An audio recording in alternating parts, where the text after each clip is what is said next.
Hey everybody, it's Chris Harrison here with the Main Points podcast. Today we're going to bring a special episode. We have Scott Wrighton, who has been the city manager for the city of Decatur for the last 5 years. He has a really unique perspective on Decatur, what has happened over the last 5 years, and how he looks forward to sticking around in Decatur to help elevate, educate, and celebrate everything about Decatur.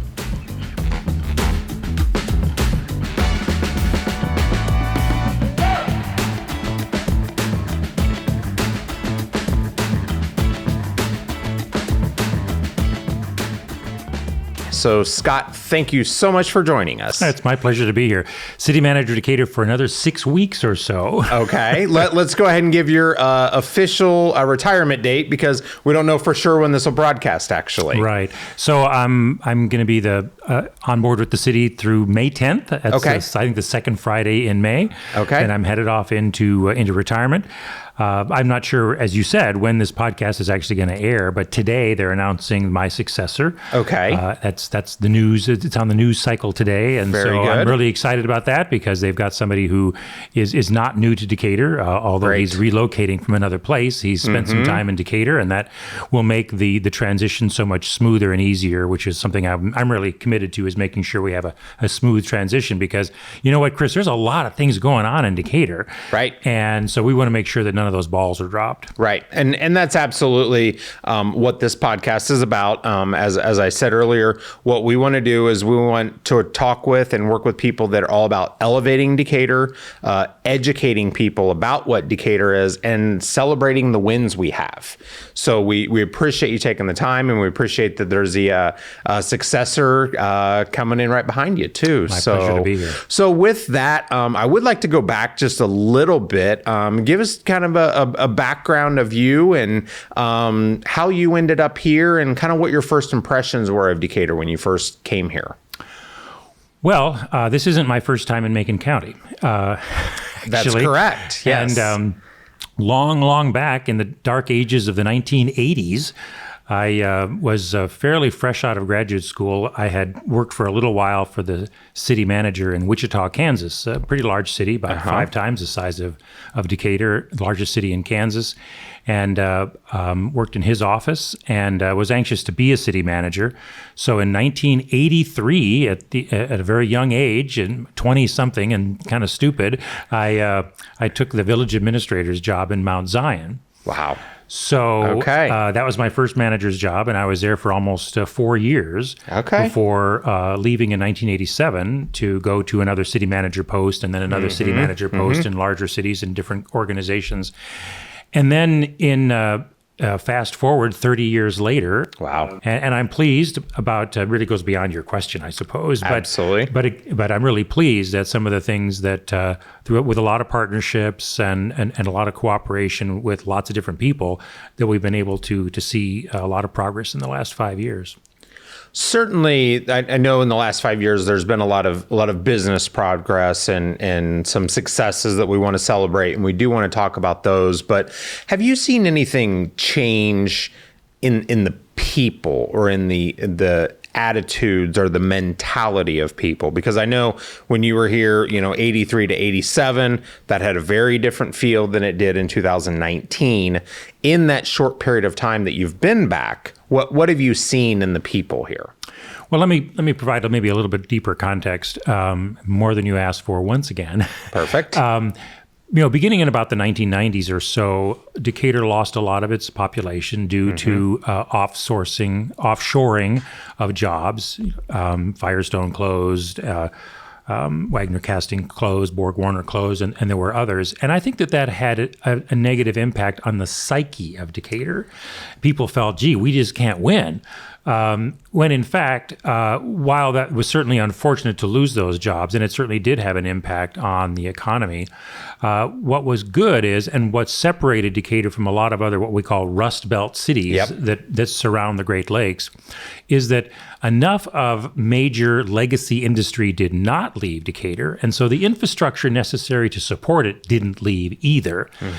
And so So sort of picking back up on what we had mentioned earlier about how there's been a lot of new growth both happening and still promised over the last 5 years, But I think that in answer to your question, it is starting to change the psyche a little bit. People have more hope.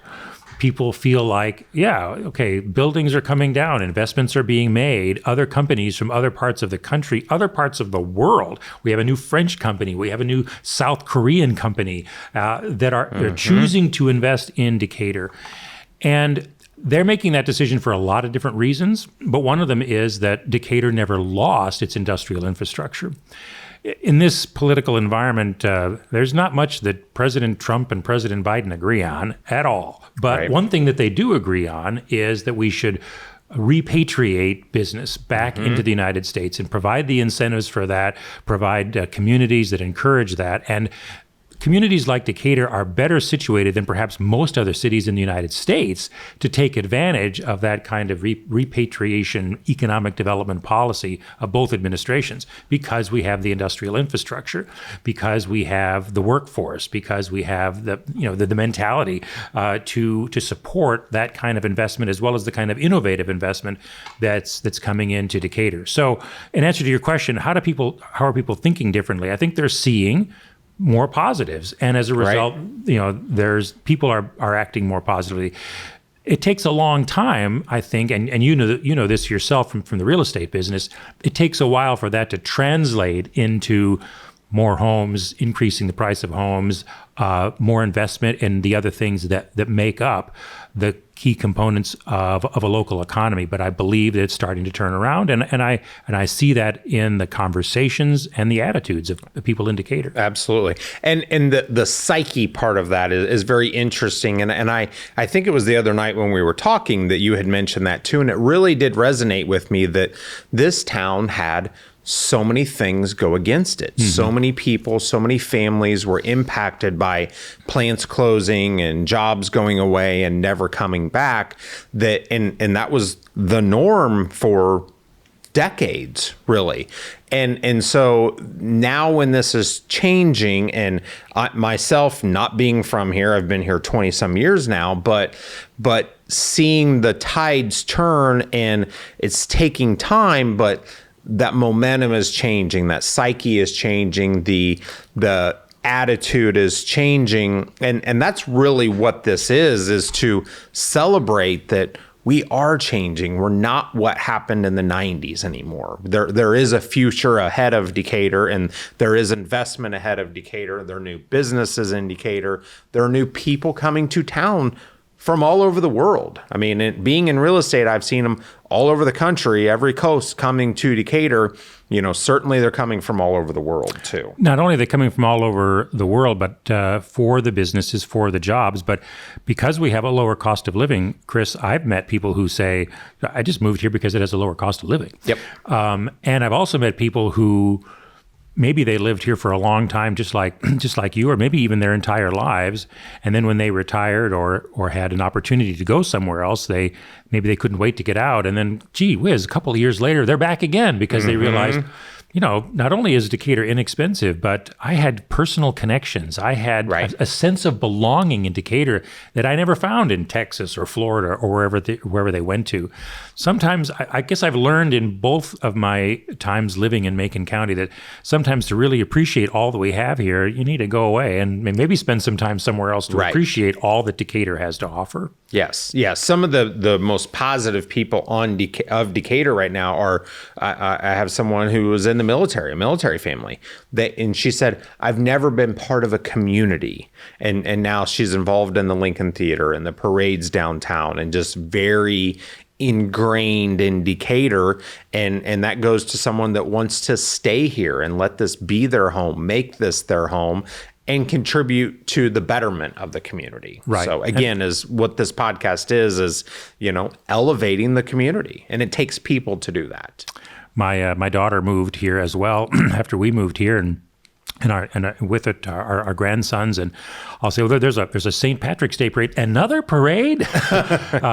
She wasn't complaining, of course, but it goes to your point that there's a lot of things going on. We have not just one, but two community theater organizations, and the services and offerings of the park district are significant compared to other communities, even those that have park districts.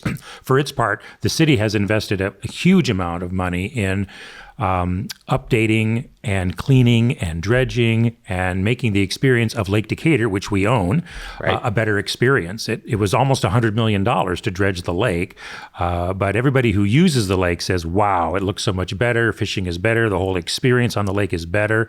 It's a real asset. And still, Chris, it amazes me that I meet people who've lived in Decatur much of their lives every once in a while who've really never been on the lake and don't realize what a wonderful asset it is. It is the largest municipally owned lake in the state of Illinois. Is it really? Small piece of trivia. Okay. Well, and that's interesting because really the genesis of this podcast and even in its first season and now in its second season was a day that I was at the lake and I looked out on the shoreline at the number of people that were on the shoreline. They were all from different backgrounds, different types of dress, different types of languages were being spoken, different cultural backgrounds. And I kind of had to do a second take and think, Decatur is the melting pot now. I mean, it really is this central hub in the central part of America where people are coming.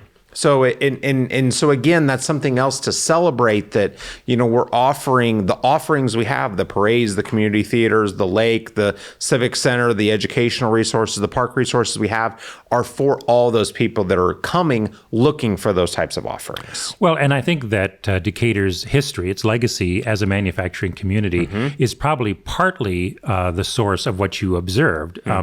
People moving here for jobs and that's an equal opportunity thing, and it doesn't necessarily draw from any single ethnicity. And I saw that too at the lake, if you will. Last summer, the city orchestrated a celebration of the 100th anniversary, the centennial of Lake Decatur. Yep. Lake Decatur actually was started in 1919 and finished late in 1919 and finished late in 1922.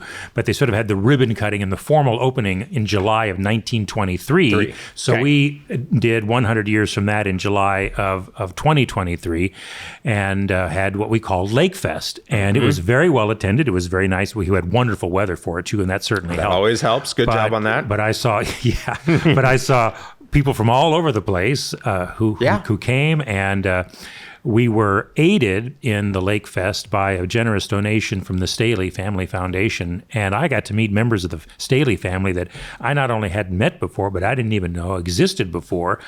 But the feedback I got from them is that this was a time for their family to come together in ways they hadn't even been able to do for a long time. We have invested with their help in a couple of large plaques, both of which will be down at the lake. One of which has already been mounted down by the Devon, and the other which will be up by the Staley Basin's Route 36 boat ramp up across from the country club. Oh, okay. Up in that section that tells the story of all the things that A.E. Staley did and the decisions that he made, the partnerships he had. And really, were it not for A.E. Staley, I mean, Decatur would still be here. Decatur was founded before Staley was born. But were it not for Staley, it's not unreasonable to think that Decatur might be no different than a Taylorville or a Pana or something like that. Right. Because his work in Decatur was transformational for the history of Decatur. And what's interesting, you mentioned Staley, but I'll also bring up Mueller too, and how Mueller's original products were about solving the problem of bringing water from the river, in a sense, into people's homes.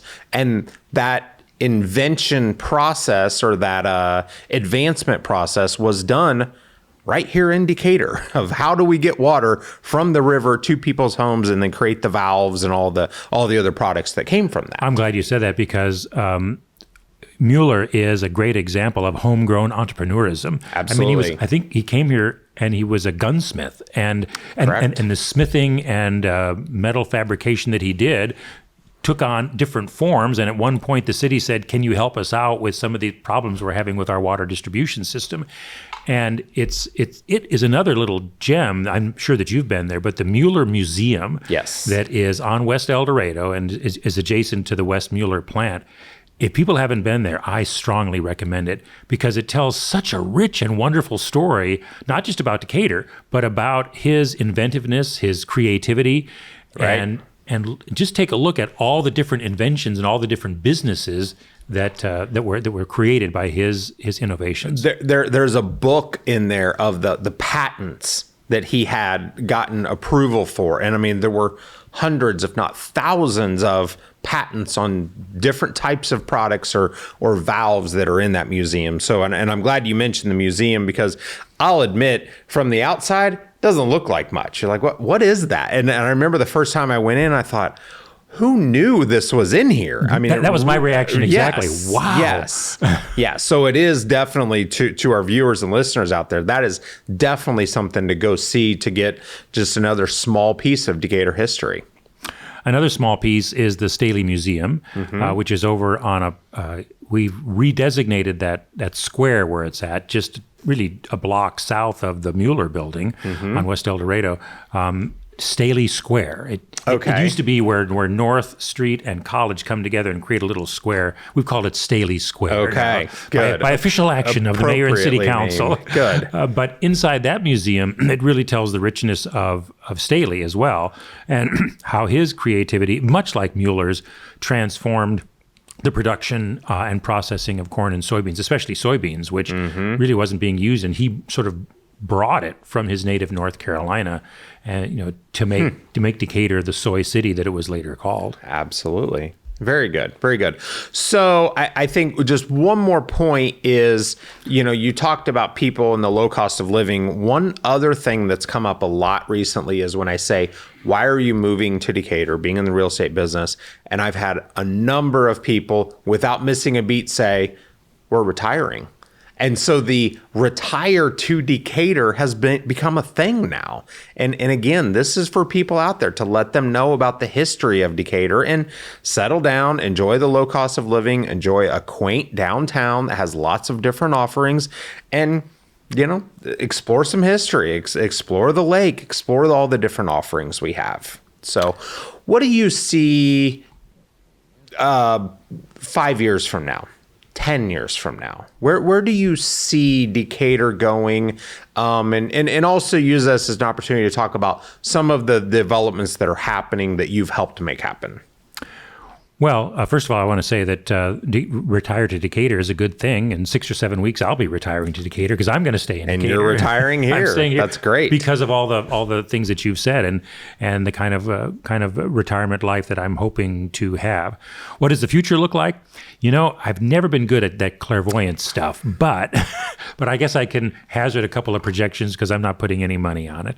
I think that the northeast quadrant of the city, and by that I mean north of the Norfolk Southern tracks and east of 22nd Street or so, that whole area all the way up to Interstate 72 and all the way to the lake, as you think of that in the northeast quadrant of the city, is going to look very different.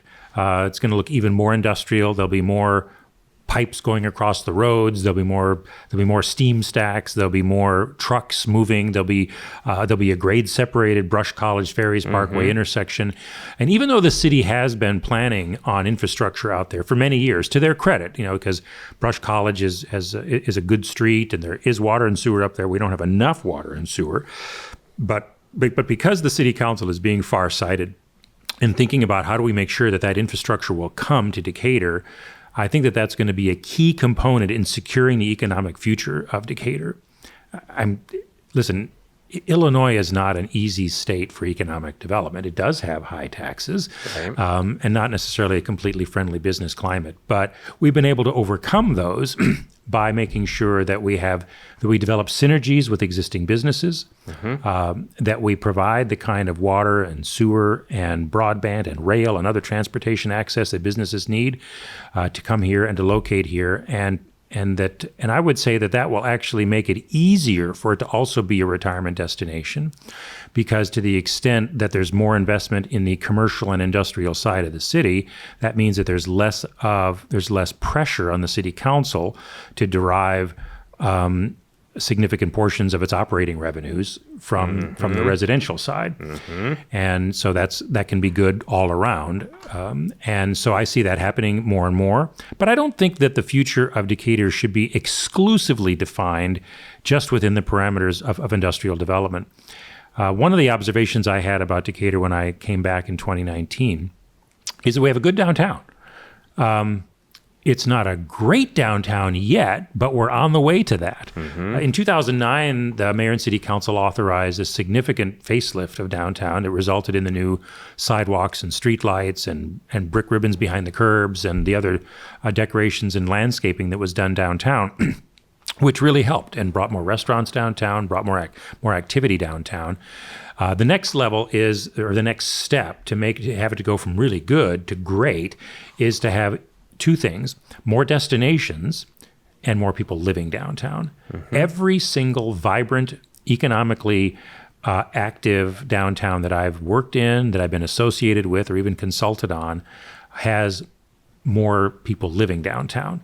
You can't say, well, we need a drugstore downtown. We need more shoe store down, more services grocery downtown, grocery store downtown. Yeah, unless there's people there. I mean, right. The people have to be there first. Then a retailer says, okay, there's a demand. I'll set up my bodega and meet that demand.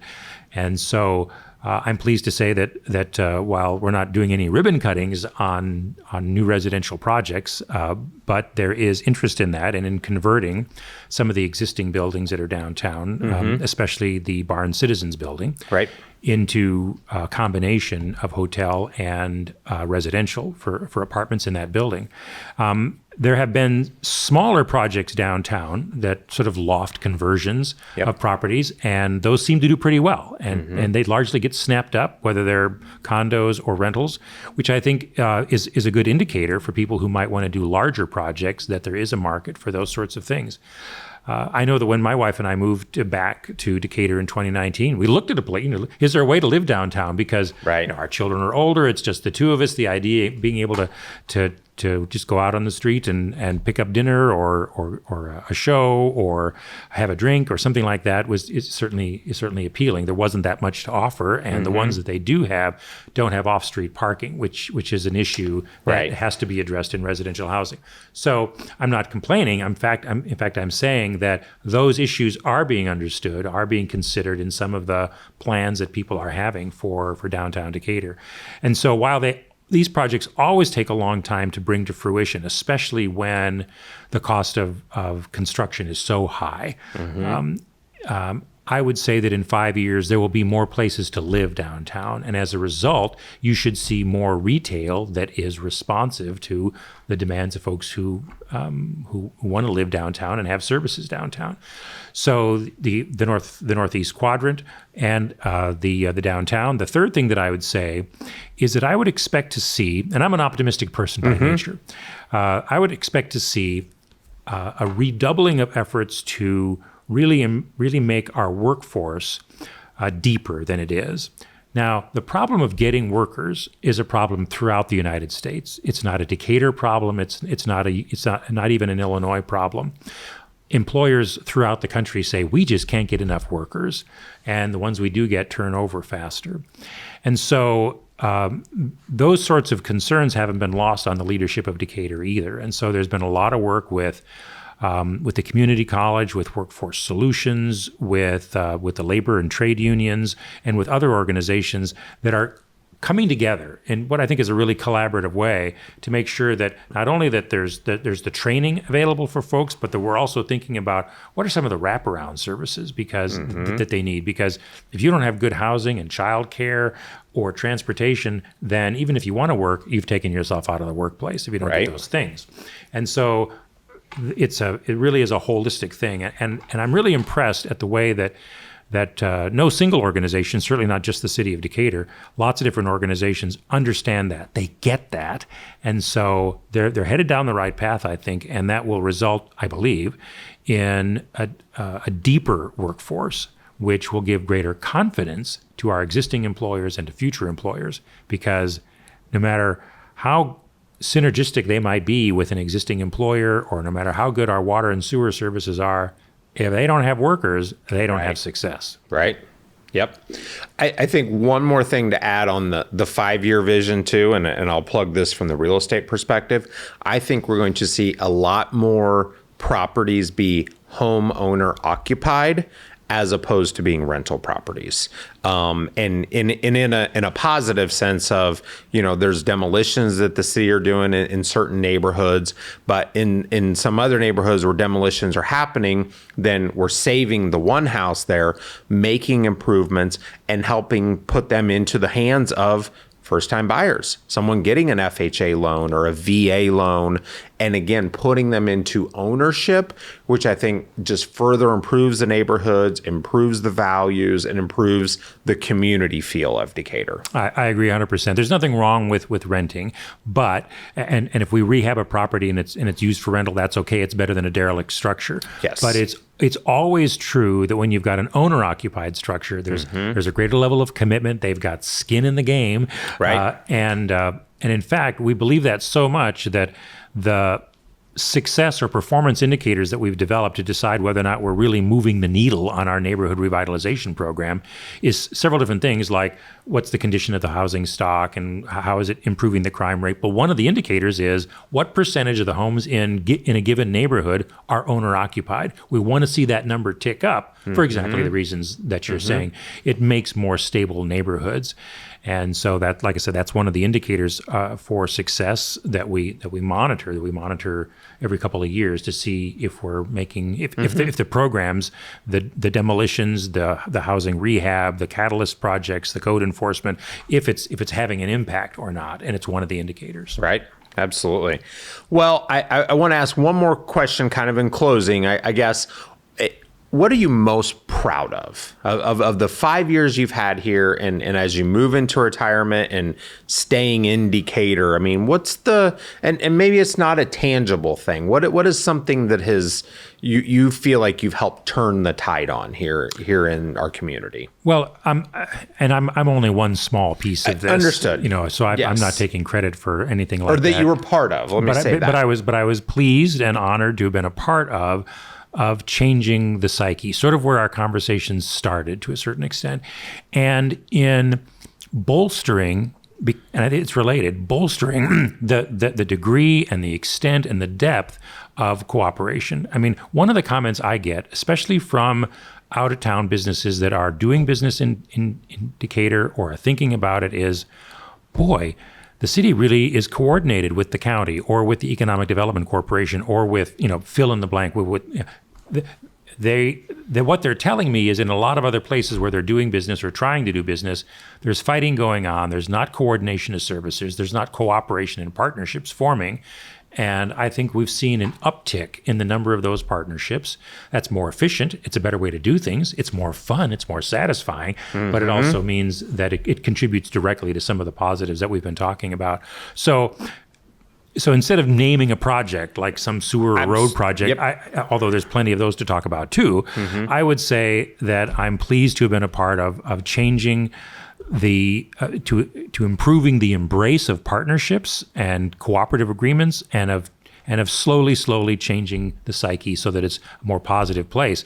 And if I didn't think it was moving in the right direction, I wouldn't choose to retire here. So I'm pleased about that. Excellent. Well, I think one more element of the coordination of the psyche and how that impacts our growth and future is the community and how the community speaks, thinks, and behaves, because it wasn't too long ago, 5 years plus, if someone was coming to town to visit and kind of low-key check out what's going on in Decatur, they go to a restaurant, they speak to the people that are sitting around there, the locals, the workers, and they tended to get very negative impressions of Decatur. Just in the last few weeks, I've had a couple different entities and couples and people in town that said they went to local coffee shops, local breweries, local restaurants. And I said, how was that? And they said, wonderful. The feedback they're getting from the community members now is also very coordinated with, the other government entities and the organizations that are help moving Decatur forward. So it's all coming together now. Well, I'm just really pleased to hear you say that from your own experience, not just because it's sort of the topic of what we're talking about, because there's always going to be naysayers on social media who say mean and nasty things. It blows my mind that people think that somehow they have license to do that when they're in the privacy of their basement with their computer. But that when people are actually out socializing with other people, that the tenor and tone of the conversation is really improved. And that's my observation too. Absolutely. Yes. Well, very good. Well, thank you very much for this. I look forward to sharing this with the community and really making this a continuation of changing the tenor and the future of Decatur. Thanks so much. I really appreciate the invitation. That was a great conversation with retiring City Manager Scott Wrighton. I really appreciated how he has viewed over the last 5 years the psyche and the feeling of the community of Decatur has really changed to more one of positive outlook. And also that as he heads into retirement, he is choosing Decatur for his place to retire. Check us out next week as we continue to celebrate, educate, and elevate all things Decatur.